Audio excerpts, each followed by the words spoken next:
Saludos cordiales amigos de Patacala. Les habla Alcides Álvarez. Soy el arqueólogo encargado de la sección cultural para el programa digital.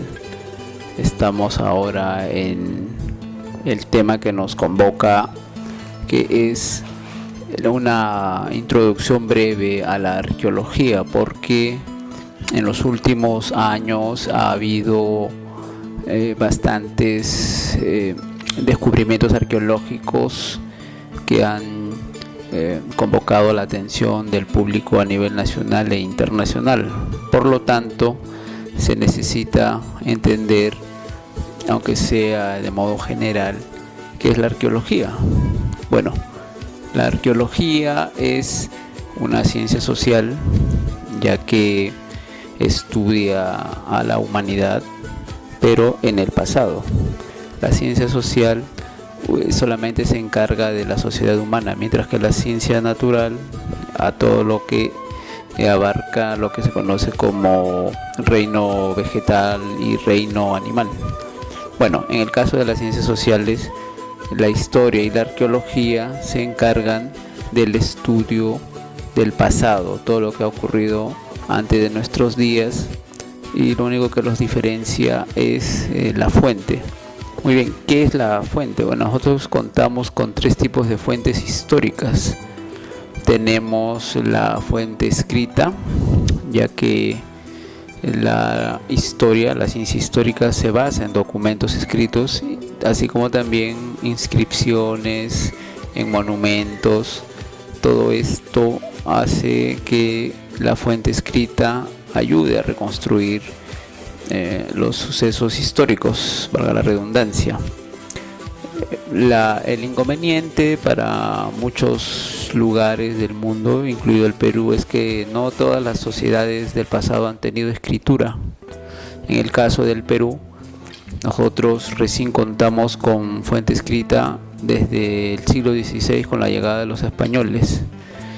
En cambio, la fuente material, que es la fuente que sirve a la arqueología y que consiste de todos los vestigios materiales que han quedado, esto es las construcciones, las viviendas, la ropa que la gente usó, las ollas, todo aquello que ha servido para que la gente pueda adaptarse a un medio ambiente y a la vez poder tener medios de subsistencia. Todo eso es lo que se conoce como la cultura material concreta.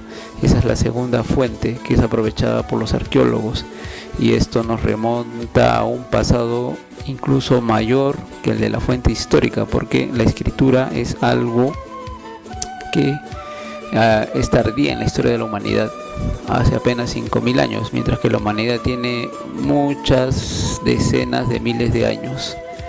La humanidad en todo momento ha necesitado contar con objetos materiales, cosas concretas que le ayuden a vencer los retos, satisfacer las necesidades. Los seres humanos somos una especie que no tenemos garras, colmillos, no tenemos gran velocidad, no podemos volar como los animales.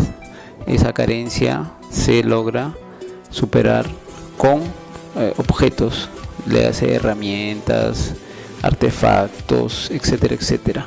Esa es la segunda fuente que nos ayuda a los arqueólogos. La humanidad ha utilizado estos objetos desde que existe. Solamente los seres humanos es la única especie que cuenta con un gran inventario de objetos, cosa que no tienen los animales. Eso, más la forma como nos comunicamos, que es a través del lenguaje, caracteriza a los seres humanos. Entonces, hoy tenemos la idea de que la historia es los sucesos en un lugar donde hay seres humanos. Antes se pensaba que la historia comenzaba con la fuente escrita. Eso hoy no es así. Donde hay gente, hay historia. En el caso del Perú, los primeros habitantes son de la época del hombre de las cavernas, como se le dice popularmente. Entiéndase por esto el hombre de la Auricocha, el hombre de Pacaycasa, el hombre de la cueva del Guitarrero, Ellos están con más de 10.000 años antes de Cristo presentes acá en los Andes.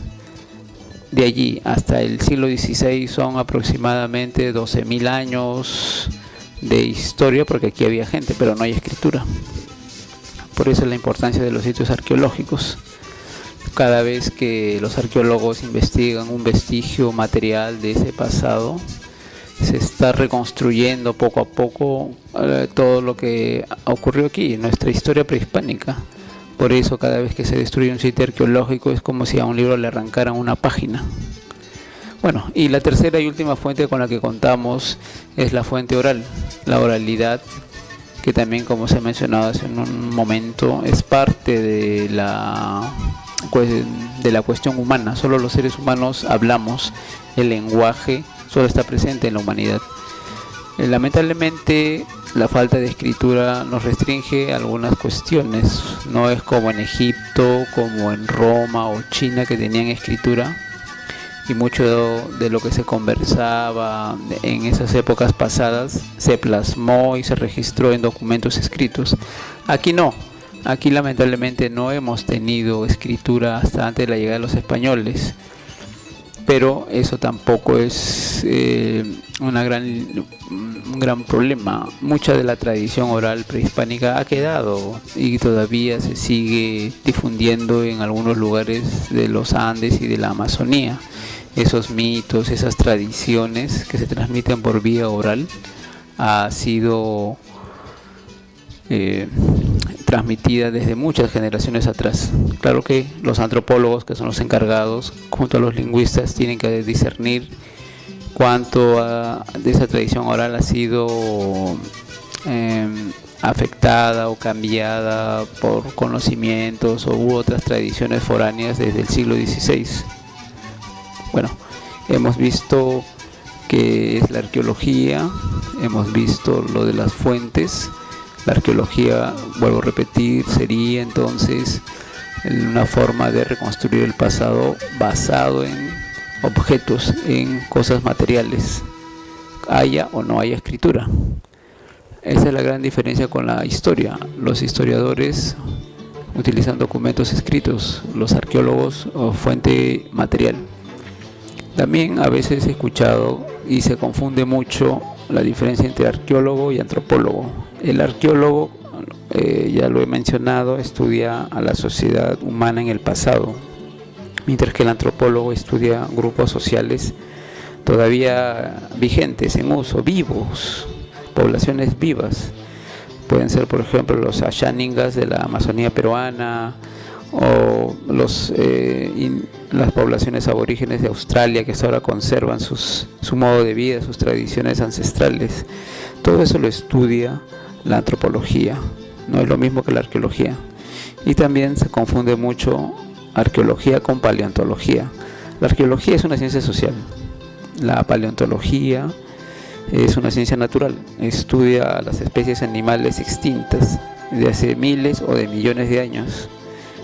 Lo más conocido es el ejemplo de los dinosaurios, pero ellos también estudian plantas, estudian moluscos, no solo a los dinosaurios, que eran reptiles, incluso a los ancestros humanos, a los mamíferos más remotos.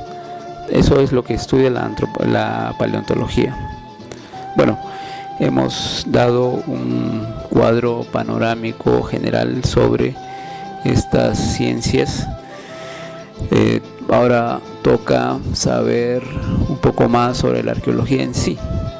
Si la arqueología se basa en cosas concretas, restos materiales, vestigios, ese es el medio, no es el fin. El fin es reconstruir ese proceso histórico para de allí sacar conclusiones y ver cómo hoy se puede aprovechar soluciones a problemas del pasado que hasta ahora siguen presentes. Un caso bien concreto para aquí el Perú es el fenómeno del Niño. En el antiguo Perú también había fenómeno del Niño, habían lluvias torrenciales. Entonces ahora nos preguntamos cómo ellos de esa época, con su tecnología, podían hacer medidas de defensa, cómo podían ellos estar previniendo al fenómeno del Niño. Esa es toda una investigación que está en curso. Hay muchos sitios arqueológicos investigados y en los cuales se encuentra evidencias de lluvias torrenciales. En los próximos años esto va a ser materia de más debate, pero ese es solo un ejemplo. Hay muchos otros ejemplos. Podría ser también el caso del hacinamiento actual en nuestras ciudades del Perú, porque en el antiguo Perú no se ha dado eso. Los centros poblados eran pequeños, y porque ahora todo se concentra en grandes metrópolis. Bueno, todo eso también se tiene que estudiar. Bueno, para lograr ese objetivo, la arqueología cuenta con diversas fases de trabajo.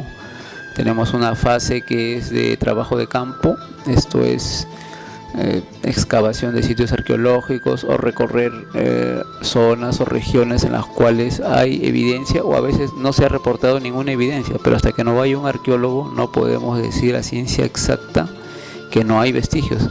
Para eso es el especialista, el arqueólogo.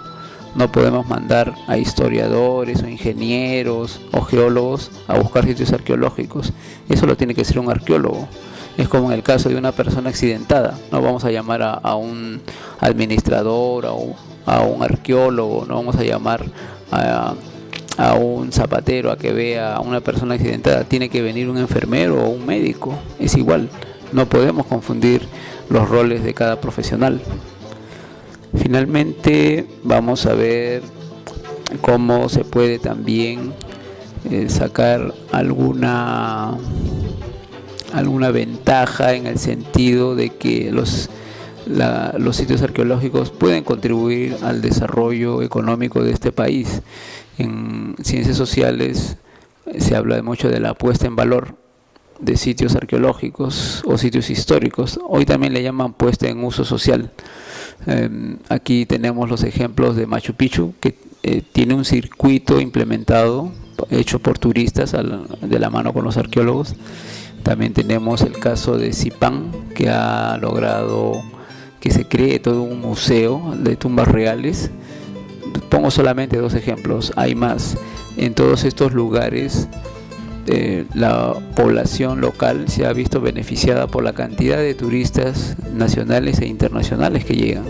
O sea, conservar el patrimonio no es solamente una cuestión para reforzar la identidad cultural, para saber más nuestra historia. También existe una parte, un aspecto que es que ayuda a contribuir en el desarrollo económico de la población de ese lugar y del país también. Porque cuando vienen los turistas extranjeros no solo visitan un sitio arqueológico, se van por varias partes del Perú.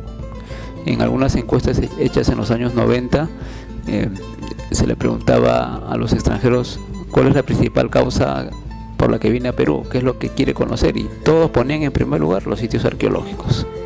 Entonces, con esa riqueza tenemos que tener presente que un sitio arqueológico es importante. Quizás ahora los veamos en muchos casos abandonados, semidestruidos, entonces hay que abogar para que se defiendan, se conserven y se investiguen, y con el paso del tiempo también que se haga la puesta en valor de estos sitios.